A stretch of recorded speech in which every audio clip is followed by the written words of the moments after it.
Coming up. Media has continued to report more and more revelations that what Mr. Boissonneau says and what is true are often very different things.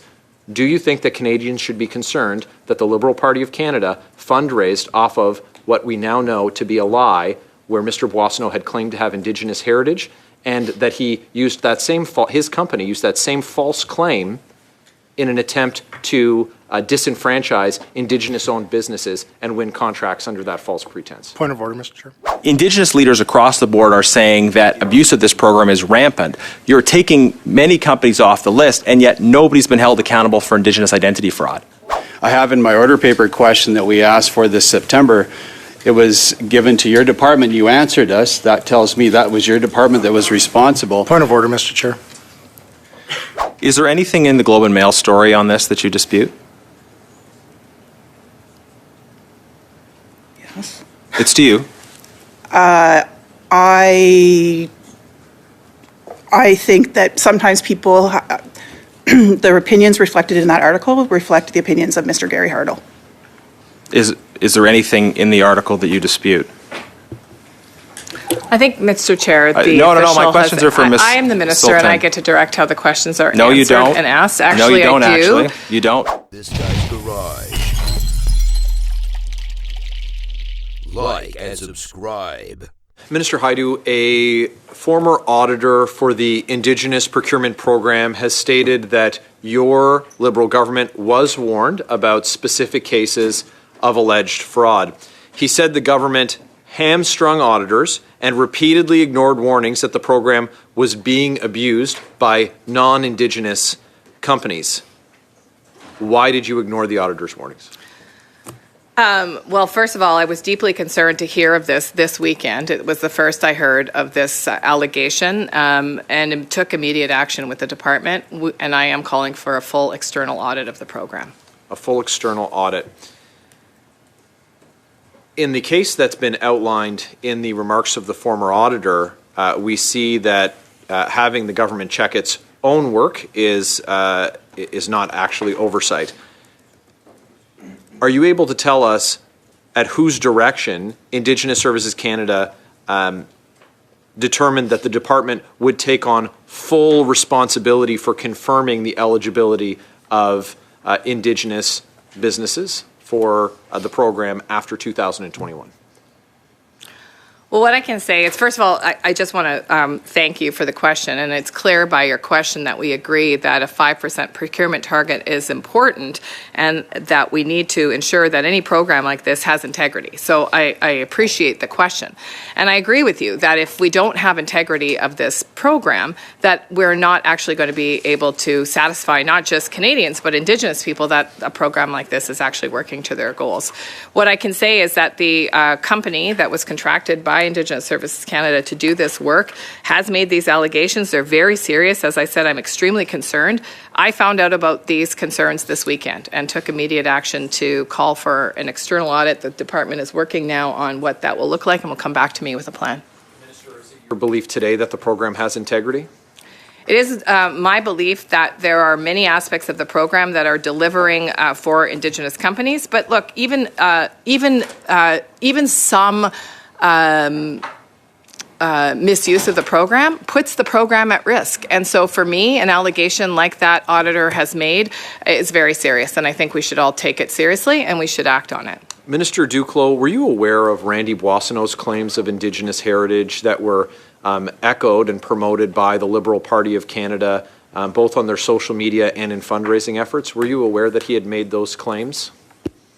Comme vous, je suis l'actualité. Like you, I read the news, I listen to my colleagues' remarks, and like you, or maybe less than you, because last week we heard MP Randy Boissonneau speak about that issue.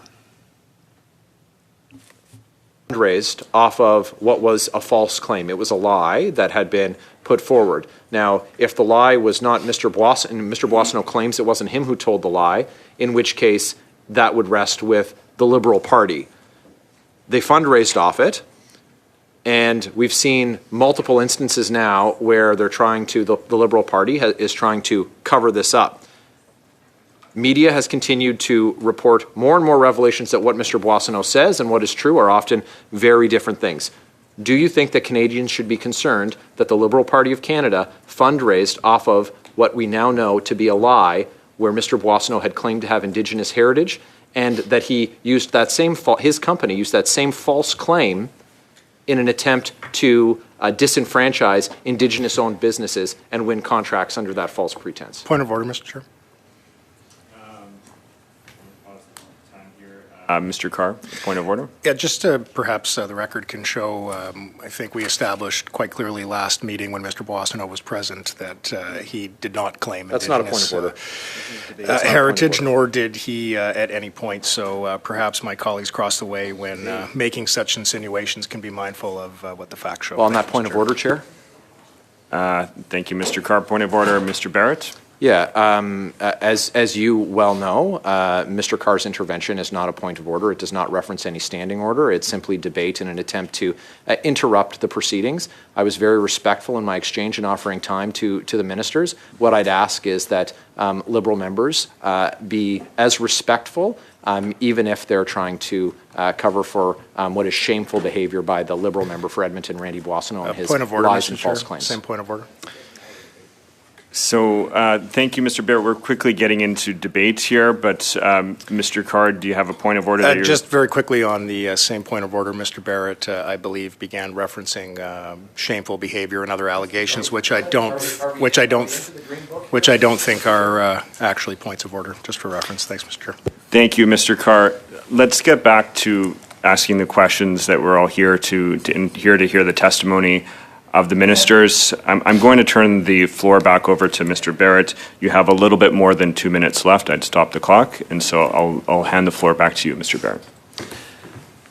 Before your Liberal colleague attempted to interfere to cover up for the shameful behavior and lies of Liberal MP Randy Boissonneau with respect to his claims to Indigenous heritage and attempting to defraud Indigenous-owned businesses of their ability to get government contracts, and the Liberal Party of Canada promoting that lie in an attempt to raise funds off that false claim. Minister, do you think that behavior is appropriate and that Canadians should be concerned with the Liberal Party's actions in this case? I'm not the chair of this committee, so I cannot determine whether MP Carr's intervention was a point of order. But what I know is that what he said was correct. No? Making false allegations, making all sorts of falsehoods sound true because they're all compiled together is not a fair treatment of the facts, and I would suggest again that you get back to what the MP Boissonneau said to you just last week, and you ask him those questions if you think they are relevant. So what we know important. to be true, Minister, is that every time that Mr. Boissonneau came before a standing committee, that what he said was later proven to be not true, that he has demonstrated himself to be someone who is not truthful or honest. So we can't refer to Mr. Boissonneau's testimony as what is honest or right. What we know, the facts are, that the Liberal Party of Canada promoted what was a false claim about Randy Boissonneau's Indigenous heritage. This was my question to you. Your party, sir, the Liberal Party fundraised off of what we know to be not true. And Canadians are, of course, concerned about this. This type of dishonesty borders on corruption when Canadians don't know what the government has said, whether or not it's true or it's not true. Should Canadians be concerned with the actions of your party when we know that one of your former cabinet colleagues showed a pattern for dishonesty and lies, up to and including... Point of order, Mr. Chair. I believe Mr. Barrett is an experienced... Point of order, Mr. Carr. Thanks, Mr. Chair. Mr. Barrett's an experienced parliamentarian. He knows that he can't refer to a member's behavior as lying. In fact, my Conservative colleagues across the way did this on multiple occasions last meeting, and in fact, it was a Conservative chair that correctly ruled at that moment in time that that was unparliamentary language. He should apologize and withdraw that comment. Thank you. That's not what I said. Thank you, Mr. Carr. We are getting just to the end of the time. Mr. Barrett had asked a question. I'm going to give the minister an opportunity. Point of order, Mr. Chair. Mr. Carr? Yeah. When a member is referred to by another member as a liar, whether that's in the chamber or at committee, it requires a withdrawal and an apology. So I think that as chair, you should be giving an indication of what you expect in terms of the way that members comport themselves around the table. I appreciate that we want to get to a further line of questioning, but when one member calls another a liar, not only does that in and of itself delay the proceedings, forcing someone like myself to raise a point of order, but further to that, it does require the chair to give an indication that there should be an apology and a withdrawal, at the very least a withdrawal of the commentary. Thank you, Mr. Chair.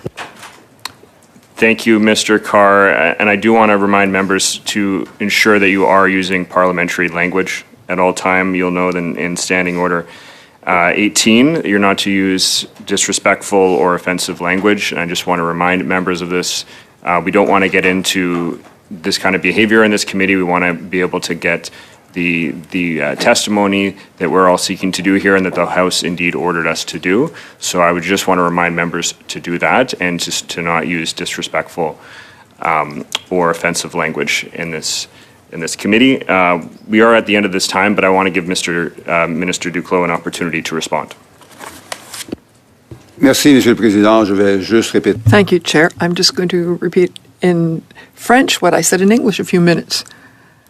Amalgamating various things that might seem true at a very high level, but that are collectively wrong is not a good way of proceeding. I would propose that the MP continues his discussion with the MP in question. The Globe and Mail has a shocking story today about abuse of the Indigenous Procurement Program by the Canadian Healthcare Agency. According to a whistleblower, the government was putting in place tight constraints on the work of auditors as soon as they started to identify serious problems. The government was warned by auditors, and their response to those warnings was to make life more difficult for the auditors. Minister, you told my colleague Michael Barrett that you only heard about allegations against Canadian Healthcare Agency this weekend. Is that correct?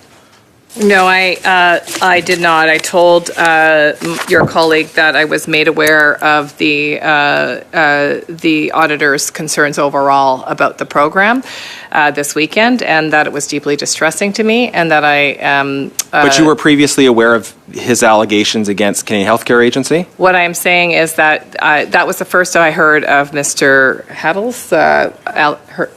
Hartle's allegations. When did you first become aware of concerns about the indigeneity of this partnership involving the Canadian Healthcare Agency? When did you first become aware of that? The department routinely reviews, as you've heard before. When did you first become aware? It's not about the department. When did you first become aware? As I said, this weekend, I too heard about what was in the Globe and Mail, and I was deeply concerned. But when did you first become aware of concerns about the Canadian Healthcare Agency? I think you've asked questions about this company before, have you not? So when did you first become aware of it, though? So the first time I became aware of it was, I don't have an exact date, but a few months ago. A few months ago.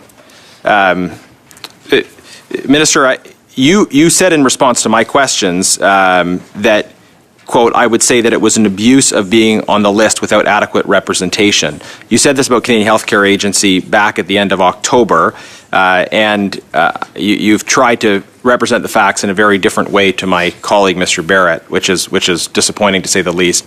The AFN has said that... I could respond to that because that is actually putting words in my mouth, and that is not what I said. Can I have the time, Mr. Chair? I've got another question. So, Mr. Genius, you do have the time, and the Minister will have an opportunity to respond to that. Okay, I have 3 minutes left. The AFN says that you're not hitting your 5% target. It's closer to 1%. That's what Chief Joanna Bernard told the Government Operations Committee. Is the AFN correct? Not according to our records, but what I can say is that I understand the concern, and I'm actually, as I said to your colleague, glad that the Conservative Party is fighting so hard to protect this 5% procurement target. This is good news. It means that we all want this program to work better, including the AFN. You're not answering my question, and you were somewhat inaccurate in your response with Mr. Barrett. So you don't agree with the AFN, I understand. I would say that our data is different the AFNs, and that, in fact, in some departments, we are exceeding the procurement target of 5%. You're either hitting it or you're not. It's not as if the AFN is experiencing things differently, right? You're either hitting the 1% or you're hitting a 5%. Well, what I would say is that our data demonstrates that we are actually hitting our procurement target amongst your data a number also of different shows, departments. Madam Minister, that you're dramatically purging the Indigenous business list. That since 2022, you've taken over 1,000 companies off that list. You've taken over 100 companies off this year alone. And I'm trying to square the fact that, on the one hand, not a single person or company has been penalized for Indigenous identity fraud, but on the other hand, you're dramatically purging the list, which suggests that there's some people on that list that shouldn't be on that list.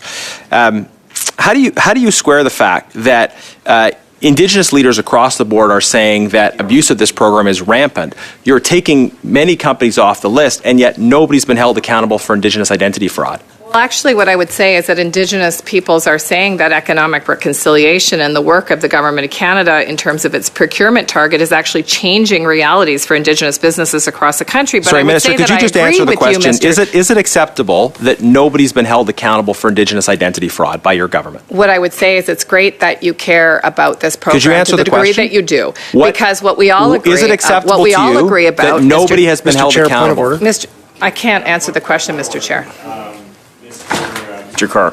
Just a problem we've run into previously, but very difficult for us to have translation services provided adequately when there's talking back and forth. So perhaps we could just resettle things. Thank you. Yeah, just on the same point of order, I agree with Mr. Carr. I'm trying to ask questions, and the minister is not answering them, and I think should be brought to order. I've got 30 seconds left, and I'd just like to know whether she thinks it's acceptable. Garnett, before doing that, I just want to remind members here not to talk over the witnesses. We want to make sure we're avoiding the crosstalk. It makes it very difficult for the interpreters to do their work, and for members that have challenges hearing as well. So just want to remind members to do that. Et, Monsieur le Président, c'était les deux voix que j'ai entendues. Alors. So I heard many voices. 30 seconds, I'll try one more time, Minister. Nobody has been held accountable by your government for Indigenous identity fraud. Meanwhile, you've taken Canadian Healthcare Agency off the list, and you can't tell me why. You've taken Dalian Enterprises off the list, and you can't tell me why. You've taken over 1,000 companies off the list, yet nobody's been held accountable for it. Is it acceptable to you that not a single company has ever been held accountable for Indigenous identity fraud by your government? It appears to me that I have answered your question, and I have answered your question repeatedly. But I will tell you that removals from the list are, for many reasons, that can be quite benign. For example, businesses could be closed. They could be non-responsive to requests from the department. 1,000 businesses are suddenly non-responsive? Changes in the business ownership structure. There could be a number of different reasons. Okay. Could you provide a breakdown of those reasons for each of those companies? Appel au règlement. Appel au règlement, Monsieur Carr. Point of order. Yes, again, it's very, very difficult to hear in both official languages. We do have Francophone members and other people listening in both languages. So, Chair, I hope that our colleagues can try to apply the rules in a better way. Thank you. A recent article said, Canadian Army says new military sleeping bags are not suitable for typical Canadian winter. And Rob Hubert, an Arctic expert, said, I wonder if they should have just gone to Canadian Tire. The Defense Department spent more than $34.8 million on 55,000 sleeping bags. From the article, troops who had used the recently issued general purpose sleeping bag system late last fall in a preparatory exercise found several critical issues. Temperatures during the deployment ranged from -5 degrees Celsius during the day to -20 degrees Celsius at night, hardly harsh conditions in the Canadian winter or north. The critical issues discovered by the soldiers related to a lack of warmth from the new GP Point of order, Mr. Chair. I'm pausing the time here. Point of order, Mr. Carr. Although I deeply respect that my colleague is asking important questions that pertain to the men and women in our armed forces, last time I checked, this is not the Committee for National Defense, nor is there anything in the motion related to relevance on this topic. Perhaps our colleague can be reminded, Mr. Chair, of why we're here. He should know that because the 18 hours that we're sitting was forced upon us by them. So perhaps he can get back to the topic at hand. Thank you, Mr. Chair.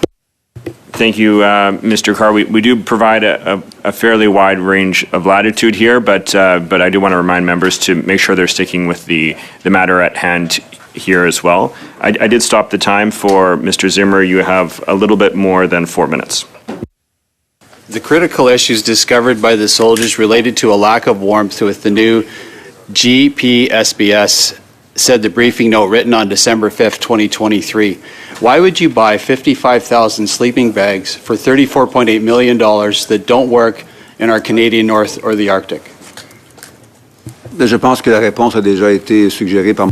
I think the answer was already suggested by my colleague, MP Ben Carr. You have the right to ask a question. You also have the right to have the right person to answer, and that would be Minister Blair. Minister, but actually it's your department that's in charge of procurement and procurement of military-issued materials. I have in my order paper question that we asked for this September. It was given to your department. You answered us. That tells me that was your department that was responsible. Point of order, Mr. Chair. Mr. Chair, Point of order for Mr. Carr. I'm seeking your guidance. I understand, as a chair as well, that we can give a generous amount of latitude. Can Mr. Zimmer, and if not you, please provide some explanation as to how anything in the order that the House passed here in relation to the question that he is currently asking in relation to the procurement of military supplies is connected. If not, Mr. Chair, then I will yet again intervene with a point of order to ask for further guidance. Thank you. Thank you, Mr. Carr, and certainly the study that we're doing today is an update to the barriers to economic development in Indigenous communities. I was giving a fairly wide latitude to Mr. Zimmer in hopes that his line of questioning would circulate to the matter at hand. And so I do just want to remind members to stick to the topic at hand, and that indeed that we have been ordered by the House to do this study on. So with that, I'll turn the floor back to Mr. Zimmer. You have a little bit more than 3 minutes left. Thank you, Mr. Chair, and I'll get back to my question. Again, the question went to your minister about, and you sent back as an answer, you said this adaptability makes the sleeping bag suitable for diverse operational environments, including but not limited to Arctic conditions. So once again, it was your department that procured these sleeping bags that don't work, and it does relate to what this committee is here about, and it's about Arctic sovereignty and about our north. Point of order for Mr. Hanley. With respect and in follow-up to my colleague, Mr. Carr, I'm failing to see the relevance of this question to the subject at hand, barriers to economic development in Indigenous communities. Thank you, Mr. Hanley, and again, I also don't see the relevance of this to the study at hand. We do have some very significant issues we need to be, I would suggest we should be spending this time on barriers to Indigenous economic development and the procurement. I know there's been many very relevant questions that have been asked today, and I'll just remind members to be sure to stick to the topic at hand so that we can get those answers. Mr. Zimmer. Yes, and I represent as Shadow Minister for Northern Affairs and Arctic Sovereignty, Northerners and Inuit across the three territories. And one thing that's very much a concern to people in the north is Arctic sovereignty and security. And equipment like this, it's procured and needed for our Arctic sovereignty, for their Arctic sovereignty, protection of that Arctic sovereignty is necessary. And this, I know this government doesn't want to talk about. Mr. Chair, that's debate. I know this government debate, is speaking to the point of order. Mr. Chair, it's debate. Well, that's fine. Then let's get back after it then. Is that fine? So long as it's relevant, Mr. Zimmer. Mr. Zimmer, I'm going to hand the floor back to you. You have about a little bit more than 2.5 minutes at this point. So please do your best to stick to the topic at hand here. We did do a very a very robust study on the North. And we did have the committee did actually visit a number of communities in the North where we studied these topics. I think that would have been a very appropriate time to bring up those topics, but I don't see the relevance to the matter at hand today. But I do want to give the opportunity in the 2.5 minutes that you have at this point to return to that. So thank you. We'll get back to it once again. And you're the procurement minister, are you not? Yes or no? That's an easy question to answer. Yes, I'm there to help you. So let's get back to it. So there's a project called the Polar Icebreaker Project, and there was a 2024 update by the Parliamentary Budget Officer. How much is the Polar Icebreaker Project projected to cost now, Minister? I'll answer this question, although I know that some others might want to ask why we're not investing our time and energy on supporting Indigenous businesses' access to federal procurement, which is so important for economic and social development of those workers, of those businesses, and those communities. This is a rare instance, and I think a very precious one, in which we can all gather our... Yeah, it's a real simple question. He said he had it. It sounded like he had read the report. The simple answer is, how much is the project costing to date? It's not a point of order, but on the same point of order, Mr. Chair. Mr. Carr, on the same non-point of order. Well, if it's going to be recognized, sure. Mr. Chair, again, Mr. Zimmer is not talking about anything that is relevant to the debate at hand. It was Conservative members, along with the NDP and the Bloc, that sent us back here to talk about Indigenous economic development and barriers to it. He has not used the word Indigenous in the last 4 minutes in anything related to the question that he has posed to the minister. So, Chair, it is your prerogative to remove the floor from a member who is not staying, yes it is, who is not staying relevant to a debate. My colleague may be mistaken, but that is in fact the case. I would ask now for the 5th time, Mr. Chair, if he wants Minister Blair in that seat to answer questions about military procurement, then he can go to the Defense Committee and do so. It's insulting that we have been asked to talk about Indigenous issues, and he hasn't used the word Indigenous to ask a question. Thank you very much. Thank you very much, Mr. Carr. And again, I do want to remind members to stick to the matter at hand. There is a certain amount of chair's prerogative on these things, and I want to give Mr. Zimmer another chance to ask one of those very, very relevant questions. And I know we have many questions that we want to get answered to that are maybe outside the scope of this study. But again, we're here to do, in addition to the barriers to the economic development in Indigenous communities, as has been ordered by the House. And so Mr. Zimmer, I will give you the floor once more, but if it's not going to be relevant to the study at hand, then we are going to be moving on to another member. A point of order, Mr. Chair. What I'm speaking about, how it affects northern communities and Arctic sovereignty, and that does involve Indigenous communities directly. And if the member doesn't understand that, then maybe he should visit some northern communities so he can further understand how concerned they are about the lack of activity this Liberal government's doing on Arctic sovereignty and security. So maybe he wants to go talk to some northern communities and ask them about these questions. Can I get back to my question? Point of order, Mr. Chair. You will have the floor here for another 2 minutes or less. But again, there are many ways to frame this question that would make it relevant for this study, and I would just invite you to do that. But I will turn the floor back to you. But first, I see that Mr. Hanley has a point of order.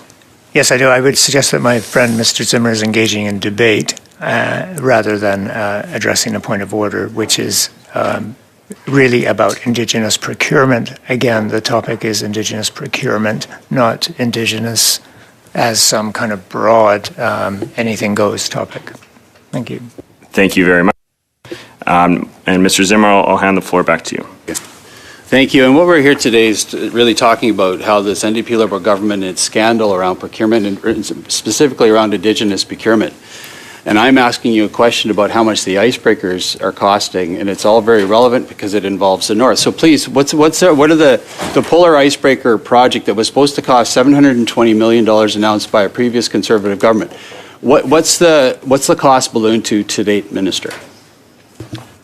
Two pieces of good news here. The first one is that you're a member of Parliament of a a riding where I think there are 13 First Nations communities. So it's good that we have this opportunity here to speak about indigenous business procurement. So the actual cost of the acquisition of those two polar icebreakers has ballooned to an estimated $8.5 billion.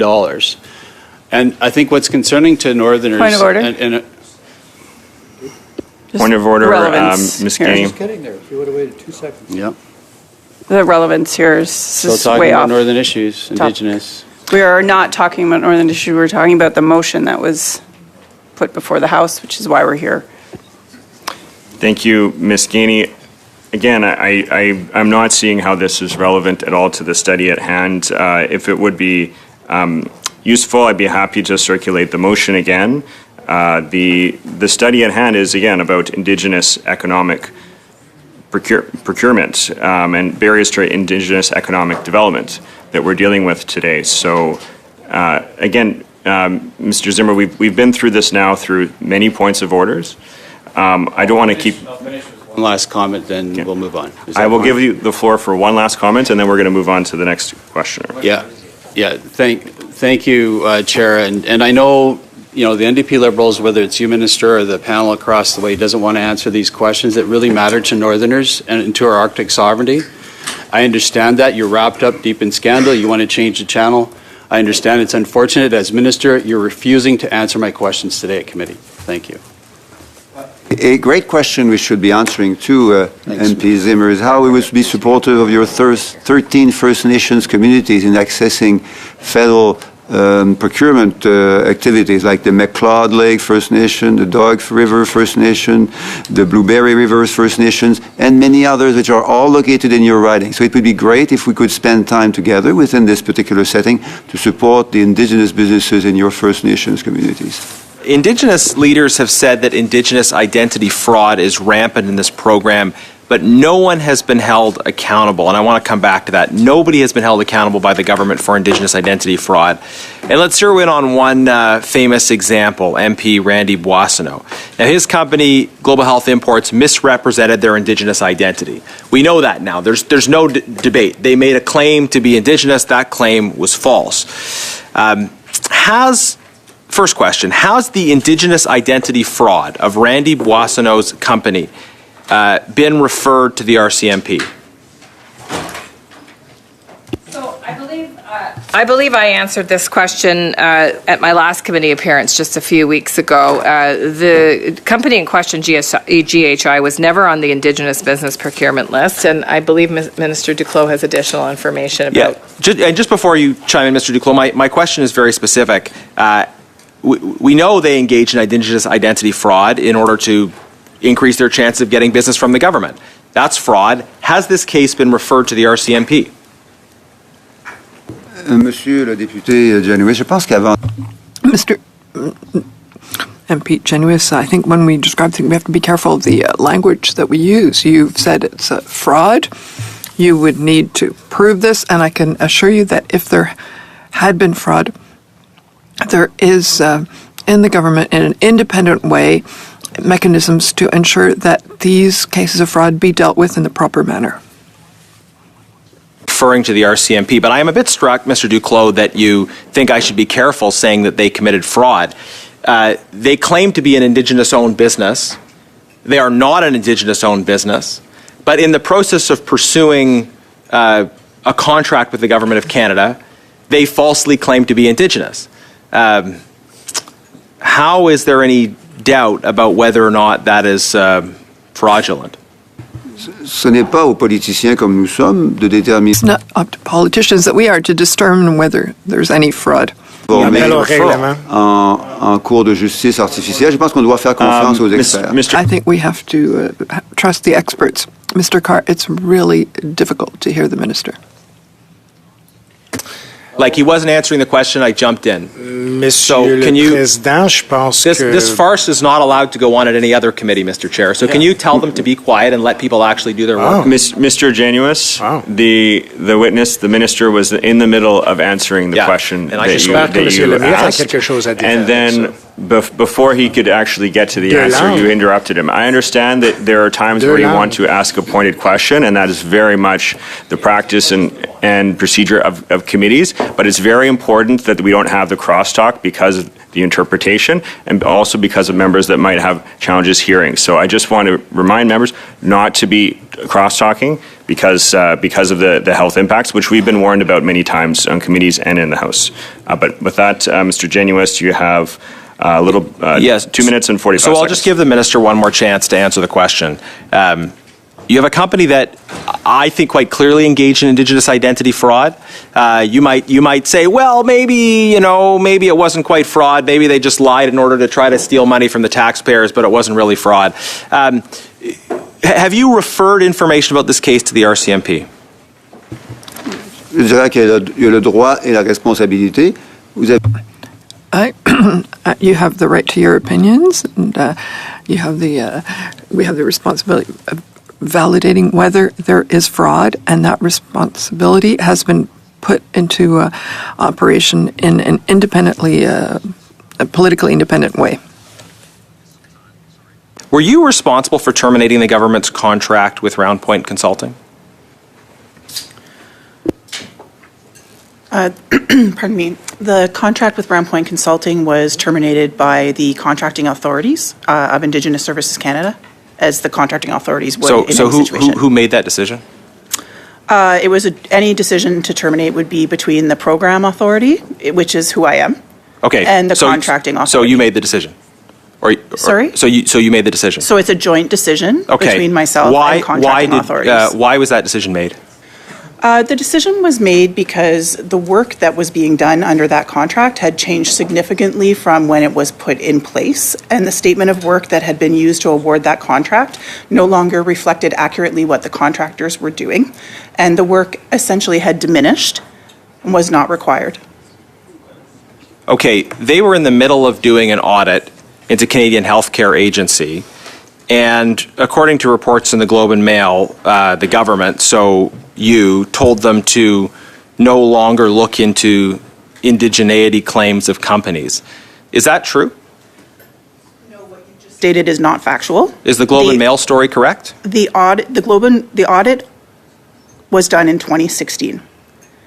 The termination of the contract occurred in 2023, and the changes to the process, including who was verifying indigeneity, occurred in 2022. Is there anything in the Globe and Mail story on this that you dispute? Yes. It's to you. I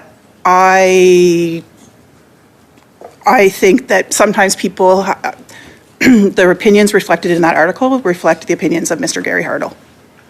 Is there anything in the article that you dispute?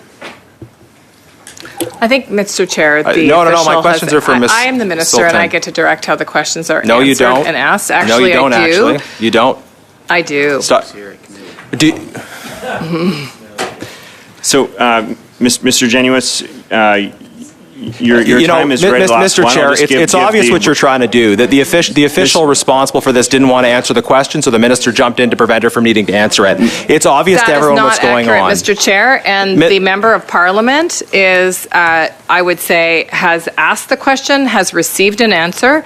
And what I would also say is that he asked this question of me earlier, and I have given him a clear answer. Mr. Chair, who has the floor? Mr. Chair, that it's unfortunate that civil servants are being treated this way. I asked a question of an official about very serious allegations, and I didn't get an answer. So, Mr. Genuis, your time has elapsed here. Yeah. There will likely be another opportunity to ask a question. Well, that is very revealing, Chair, and everybody saw what happened, that the official refused to answer the question, and the minister jumped in to try to save him. We're moving on. Actually, that's not accurate, Mr. Chair, and the official would like to speak what happened.